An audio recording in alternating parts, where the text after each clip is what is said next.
Welcome back into Carp's Corner, and holy smokes, do we have a terrific college football weekend. It was absolutely phenomenal. There's stuff happening all over the board. You've got Alabama falling, you've got LSU falling, you've got Stanford getting beat up on a Friday night by Arizona State. You've got the Big Ten East doing their thing, all except for Penn State losing to Iowa in a thriller. Cincinnati taking care of business coming out of the weekend. Notre Dame getting a big win. And now we have all of this chaos at the top as Georgia sits alone atop of the rankings. And I sat there last week and said, well, what's the difference between Alabama and Georgia? I know Alabama is a complete team, and that's why they're much different than Georgia and should be given different respect. Georgia still can't really throw the football, but I don't think it really matters all that much. They got the win, and Alabama got the loss. And I guarantee you, Nick Saban would much rather be taking a win and complaining about his inability to throw the football than taking a loss for the first time in 25 matchups from one of his former coaches. So Jimbo Fisher getting it done in a season that, ironically, where Texas A&M has no expectations now. So we'll kind of start there a little bit. Bama losing to an unranked school for the first time, I believe, 100 games. Jimbo getting it done against his former head coach. And what's amazing is when you look at some of these games, you try to figure out well, how did they get it done? Did Texas A&M obviously came out, they jumped on them, able to kind of control the game. But Nick Saban's such a good coach. This is why he doesn't lose games typically that he's a significant favorite in, as we mentioned, beating 100 straight teams unranked. That only happens when you upsets when you can't get control of it. Well, Nick Saban's such a good coach. He's able to get control of the game. He identifies what teams are doing. And then with that, he's able then to readjust, make the corrections, settle a squad. And you may not necessarily blow him out, even though typically he does, but you're able to reassess where you're at, solve the problem, and then just ultimately go out and win the game. And this is what was crazy. What happened in that Bama game is the fact that they were losing. They came back. They appeared to steady the ship, and they take a lead 38-31. And at that point, Texas A&M, they've got no bullets left in the chamber. You feel like they've given them everything they've had. They don't have anything else left. They're not going to be able to complete this upset. The 12th man had been behind them. They're running on fumes. They haven't really seen much happen in the second half, especially as you got later in the game. And then all of a sudden, they're able to pivot, go down and score, ultimately get the ball back, go kick the field goal, and you get the win. And it's just so rare for Nick Saban when he had control of the game at 38-31 to see that happen, because it wasn't like Bama turned the football over a ton. They just didn't have a ton of crazy penalties. Their biggest problem, they couldn't handle the blitz. They were getting, A&M was bringing pressure from everywhere, and Bama's line had a hard time picking that up. And so when that happens, obviously your quarterback's going to be uncomfortable. And because of that, ultimately it led to a Bama loss. And so now they drop back. They're the highest ranked one-loss team, sitting ahead of Ohio State by one spot, still at fifth. It's still obviously a viable contender to make the playoffs. It's not like this loss is going to hamstring Bama. They didn't lose to UAB. They lost to A&M. And even though A&M wasn't ranked, they were at the beginning of the season. And at one point in time, they were highly regarded. So I think Bama will be fine. But they do have some issues. They don't have the elite receivers. They've got Jamison Williams, good, very good player on the outside, but I don't think they have the depth of talent. And that's going to happen. And this is not an insult to Alabama. This is going to happen when you lose 4 first-round receivers over a couple of years. Eventually, some of those 5-star guys, they don't all become first-rounders, no matter how well you develop. And so some guys, for whatever reason, aren't quite there. They get, Jamison Williams from the transfer portal from Ohio State. He's very, very talented, a little bit raw, but he has a huge game. And it's just not enough as A&M gives them their first loss. So that gets everybody excited, because college football, everyone wants to see the underdog win and be able to get it done. Auburn, the underdog that I thought might be able to get it done from one of those top 2 teams, failed miserably. Bo Nix, it's frustrating because, I don't like to bash college players because, they're college guys. They're doing the best that they can. They do get NIL money, but they're not paid by the university. And, coach picks them, they select them, they become the starting quarterback. And then ultimately, they're going to receive a disproportionate amount of the success and the blame when things go wrong. And so, Auburn really couldn't get it going much offensively. Georgia, they're a juggernaut. I thought Auburn would be able to slow them down running the football, and I think they did at times. They were able to have some success, but I want to see someone to actually force Georgia, and either whether it's Stetson Bennett or JT Daniels, whoever is back there, I want to try to see if they can throw the football, because I do believe against an Alabama, who, like I said, just got beat, they would have to throw it. We'll see if, in Iowa, who has a very physical, tough run defense, if they could force them to throw the ball, should that happen, or in Ohio State. OU, based upon this, before we get into Red River here, I don't think their defense, well, they played better. Bijan Robinson kind of had his day, so I don't think you have to worry about them just locking down the run just yet. But Bama losing, Georgia taking care of business, and now they're the undisputed number one, getting it done. And then one other story here, in the SEC that I really want to get to, and it's kind of an underrated game. And I talked about this team a couple weeks ago. Thought it was a team that maybe could pull the upset against Florida, and that was Kentucky. Mark Stoops has the Wildcats playing well. They ultimately beat Florida and do so in pretty convincing fashion. And Florida's still trying to find their way. They had some quarterback issues and some other stuff like that. And then all of a sudden now they're playing an LSU team that is kind of underperformed this year, a little bit wounded, but ultimately they're fighting for their head coach's job. And, they've shown signs of life. And this is what's crazy, about LSU. We know how well they've recruited. The players that are on that roster. It's a function of getting the Jimmies and Joes to move around like the X's and O's that you put on the board. And so that comes down to coaching, and whether the scheme doesn't fit the players that you have, or you're not communicating the scheme well enough. Maybe they're not well disciplined enough. There's a multitude of things it could ultimately be. But Kentucky was favored in this game, so it really wasn't an upset.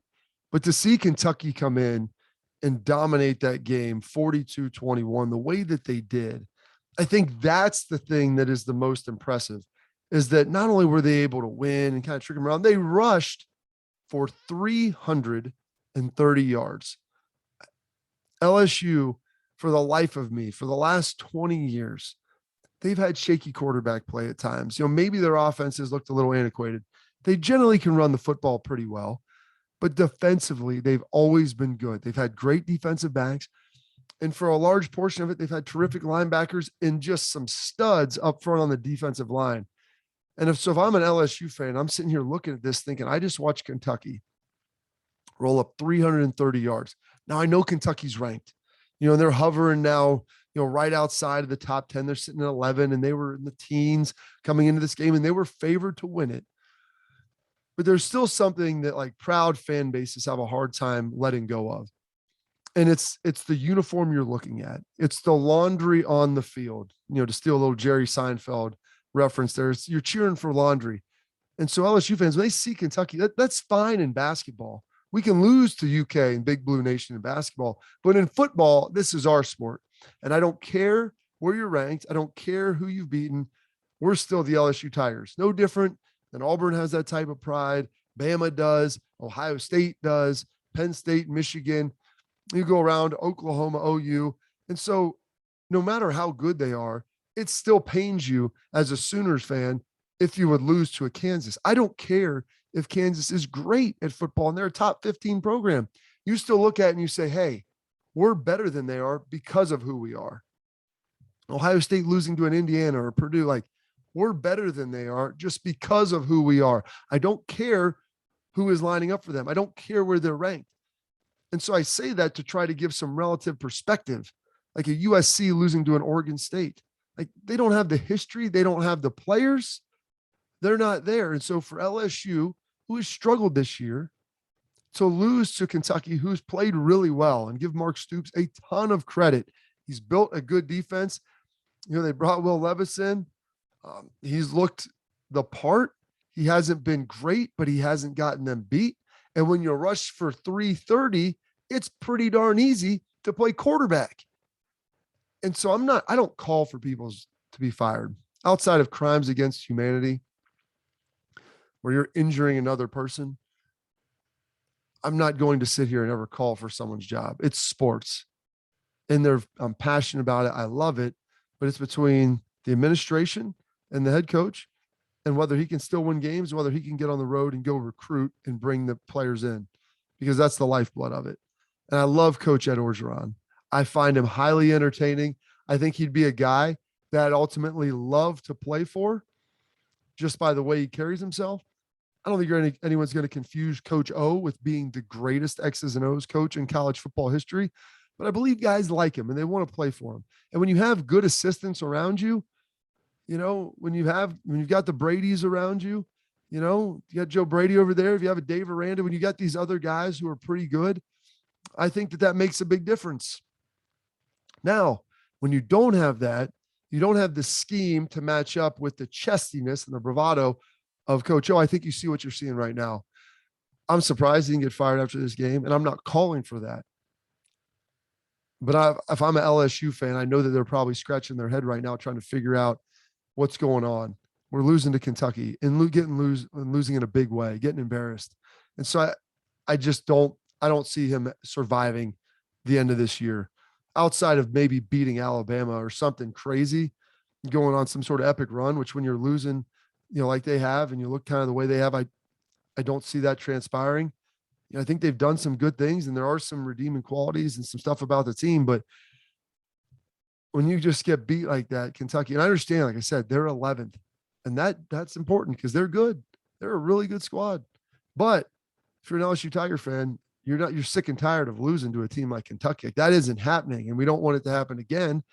And no different, I said, than, Ohio State losing to an Indiana or a Purdue, or, whether it's OU losing to a Kansas or a Missouri or something like that. Like historically, we've just been better than you. And I know we have better players. So if we have better players and we've historically always been better, that only leaves one thing, the coaching. And so I'm not calling for it. I just don't see Ed Orgeron surviving the season. I have no idea what the odds are on that, but I would guess that's probably the heavy favorite right now, is him not being renewed and coming back for a 2022 campaign. And so that kind of wraps up a little the SEC. Red River. Oh goodness. I mean, you thought this was going to be it. Sark had him greased up, ready to go. You open the game with a big score. You've got him on the ropes. Lincoln Riley's pulling his quarterback. My goodness, then all of a sudden that thing flips and you have to come back, and you just have some of the worst tackling and defensive performances down the stretch. And give credit to Caleb Williams, give credit to Lincoln Riley for making the decision they did. You're pulling a guy who was the odds-on Heisman favorite to begin the season. I want everyone to realize that. Like, Spencer Rattler was the odds-on Heisman favorite to start this season. People thought when he enters the draft, number 1 overall pick, top 5, top 10 for sure. And you pull him and you put in Caleb Williams, another 5-star guy who comes in and looks really good. And ultimately they win the game because of what he's able to do. Texas, they had it right there. If they beat Oklahoma, I think there's a lot of chaos because there's even more uncertainty at the top. You don't have another undefeated blue blood in one of the Power 5 conferences. You have another 1 loss. And so I think that spins everything a little bit more, takes it up the crazy cycle a little bit to a higher level. And so Oklahoma survives and advances.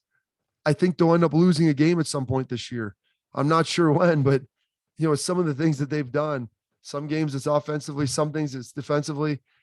And ultimately we'll see what they do with the quarterback. I would think that it'd be Caleb Williams' job moving forward and that he'll ultimately be the guy. You never know how these things handle and how they move forward. So progress. So we'll see kind of what happens there and what Lincoln Riley decides to do, but they obviously have their hands full in Norman with a lot of decisions they're going to have to make. And I don't know if it'll be the defense one week or the offense another. I just can't see this team with how high and low they've been being able to survive this full slate going undefeated, but maybe they can. Like maybe they'll see Texas again in the Big 12 championship and maybe it'll be a different story. So, there's always that as well to kind of dive into. Some big news in the Big 10, 5 teams ranked in the top 10 in the AP. Heck, I think that's the first time that's obviously happened for the Big 10. I'm trying to think back if the SEC's had it done, maybe 4. I don't know if they've got a full 5. Someone can probably get ticked off if I'm misremembering that, but you're right there. And you've got Iowa after their big victory against Penn State.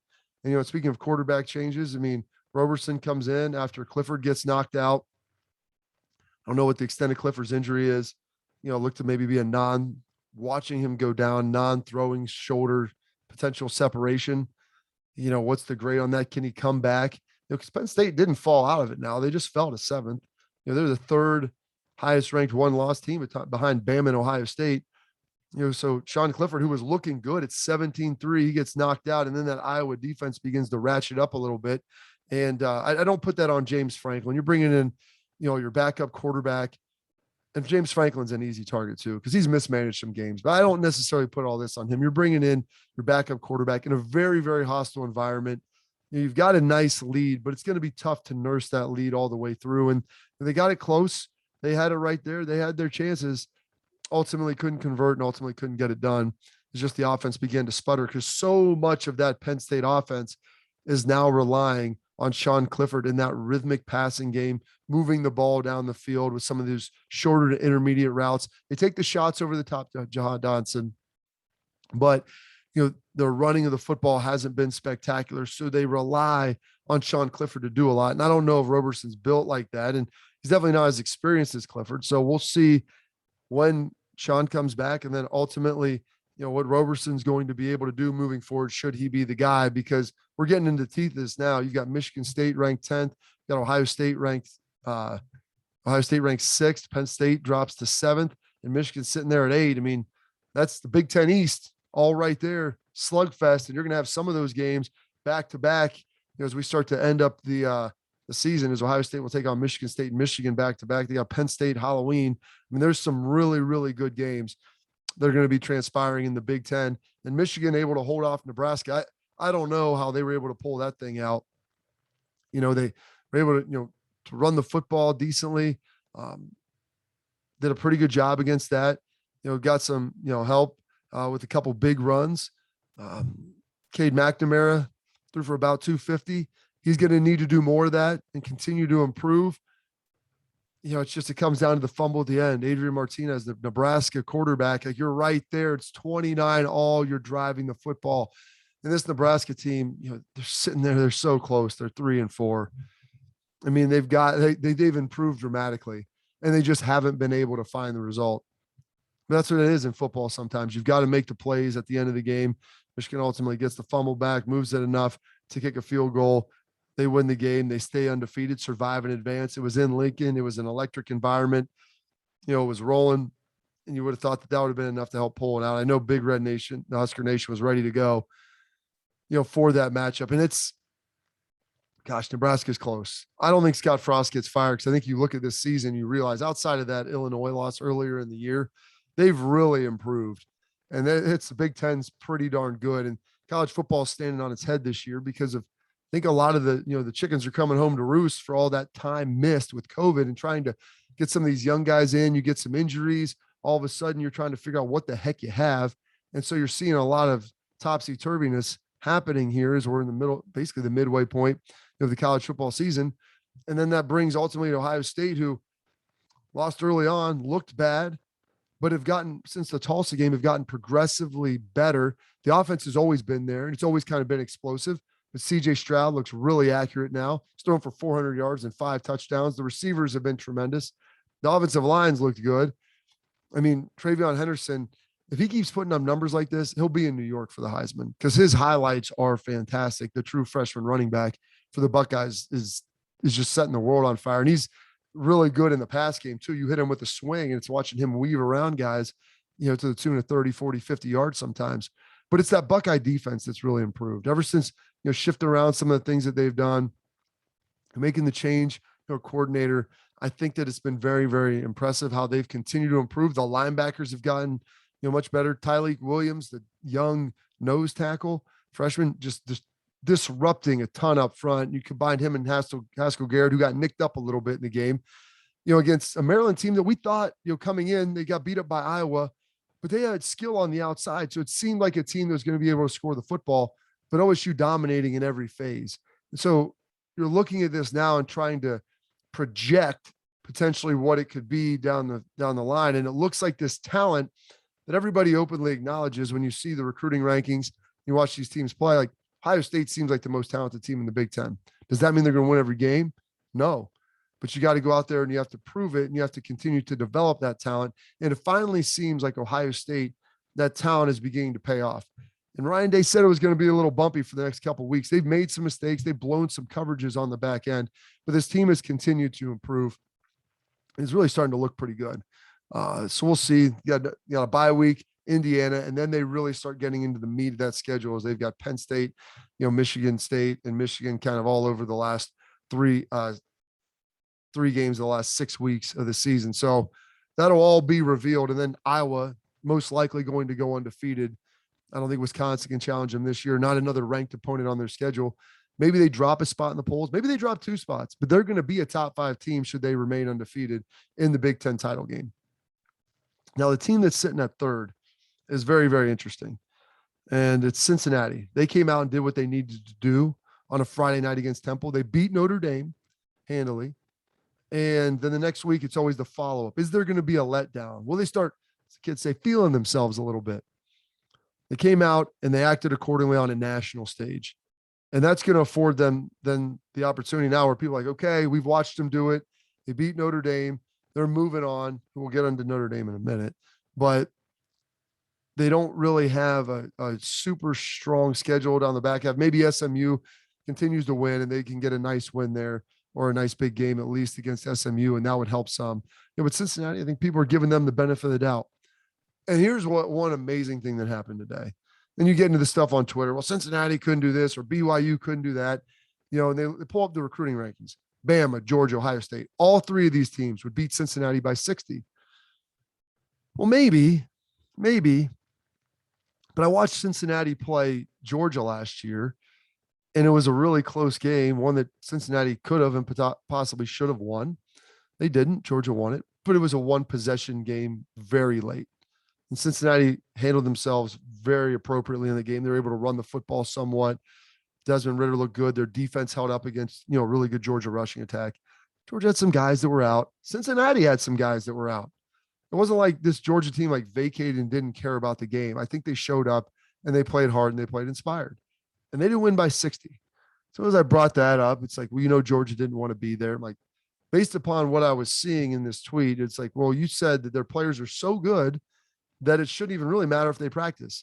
And nobody, when they get on the field, no competitor ever is going to walk out there, and they may be underprepared, but if you're that talented, you just go beat the guys anyway. That didn't happen. And so I have no idea what can happen this year. There's some veteran teams. They've got a lot of super seniors. It'd be tough for Cincinnati to win the national championship. I'm openly acknowledging that. They'd have a really hard time with Bama. They'd have a hard time with Georgia. We watched it before. Ohio State, Iowa, Penn State, some of the Oklahoma. Yeah, I'm not saying that they'd be the favorite in those games, but I don't think it would be, a 21-point spread. A lot of those teams would probably be a single-digit spread, probably within 1 score.